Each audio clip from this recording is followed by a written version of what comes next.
Video content is becoming more and more important to marketing campaigns and overall communication strategy. At MAD, we're a fan of long-form written content. We want to supplement that with short, snappy, insightful videos. Recently, we've launched our interview series. We've been working with clients and also our internal team to come up with some powerful expert interview series. If you're invited along to one of these, we have a process set up. We share a Google Doc with all interviewees in advance, and that means that you can collaborate with us on finding the exact flow for a really powerful video. Please try to wear plain coloured clothing, because if you wear crazy patterns, it's going to create a noise effect, which is really difficult in the editing process. Recording video content isn't without challenges.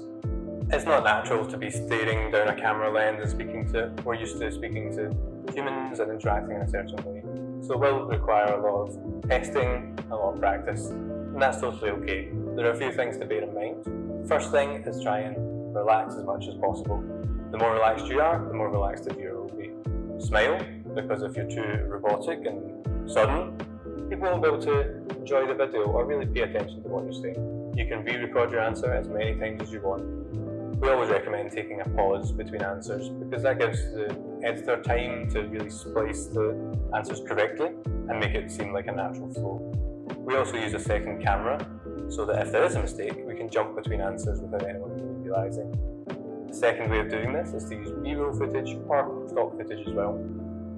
The stock footage we can take from various video banks, and the B-roll footage we can actually include you in, or you can use some of the pre-recorded MAD samples. For example, if you're talking about a design sprint, we have samples of the team doing these design sprint workshops, so we can play that over the top while you're explaining to the viewer whatever concept you want to discuss. Sometimes there might be a lot of background noise. We can't help that because we're in an office in the middle of Pen.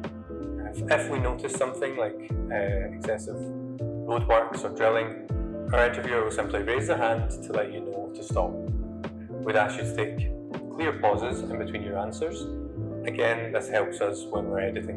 And it means if you make a mistake, you can simply stop, relax, and repeat your answer again. Even if you answer a question exactly as you want, it's worth recording the second answer, just in case in the editing process you realise that one word choice is better than the other. If there's any questions you feel uncomfortable answering, or even any questions that later on you don't want to include, that's okay. We'll do a first edit internally and then send you the finished result. You can then give us all the feedback necessary and we'll tweak the final changes before publishing. Recording an outro can be very challenging. A lot of people don't know how to end and it might just simply fall flat with a "thank you for having me." That's okay, but we would certainly recommend summarising some of your main key points as that will linger in the viewer's mind. One thing to consider is that not all answers are evergreen. By that, we mean if you give a date or a time, it can quickly be outdated.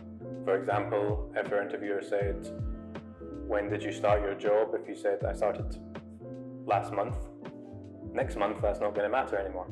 So we ask you to use timestamps. Actually say, "I started in February 2021. Our interview angle is actually slightly off camera. The reason for this is it reflects some of the leading broadcast organisations. So we might give you a certain point to look at. One final thing to consider is please don't clap. When you clap, it's really difficult to edit.